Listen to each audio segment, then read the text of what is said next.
एक बार भगवान कृष्ण को रानी सत्यभामा ने बातों ही बातों में पूछा, प्रभु, त्रेता युग में जब आपने राम के रूप में अवतार लिया था, तब सीता आपकी पत्नी थी। क्या वे मुझसे भी ज्यादा सुंदर थीं? सुदर्शन चक्र और गरुड़ भी वहां उपस्थित थे।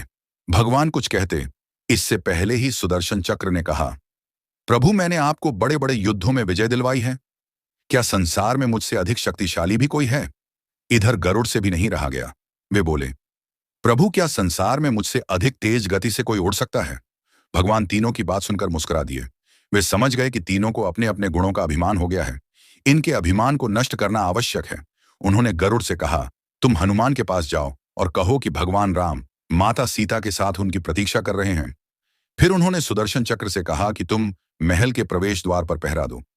ध्यान रहे कि मेरी आज्ञा के बिना महल में कोई प्रवेश नहीं कर पाए। फिर सत्यभामा से कहा कि आप सीता के रूप में तैयार होकर आ जाएं। श्री कृष्ण ने भगवान राम का रूप धारण कर लिया।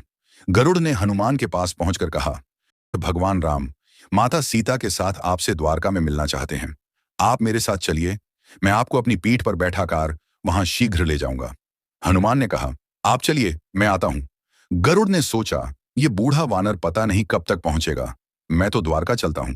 महल में पहुंचकर गरुड़ देखते हैं कि हनुमान तो वहां पहले से ही प्रभु के सामने बैठे हैं। गरुड़ का सिर लज्जा से झुक गया। श्री राम के रूप में कृष्ण ने हनुमान से कहा, पवन पुत्र, तुमने महल में कैसे प्रवेश किया? क्या तुम्हें किसी ने रोका नहीं?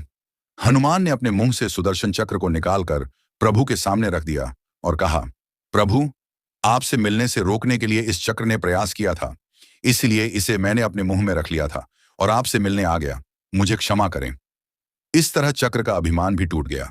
अंत में हनुमान ने हाथ जोड़ते हुए श्री राम से कहा, हे प्रभु, आज आपने किसे इतना सम्मान दे दिया है कि वह माता सीता के स्थान पर आपके साथ सिंहासन पर विराजमान है। इस तरह रानी सत्यभामा, गरुड़ और सुदर्शन चक्र तीनों का गर्व चूर चूर हो गया। वे तीनों समझ गए कि भगवान ने उनका अभिमान दूर करने के लिए ही यह लीला रची थी।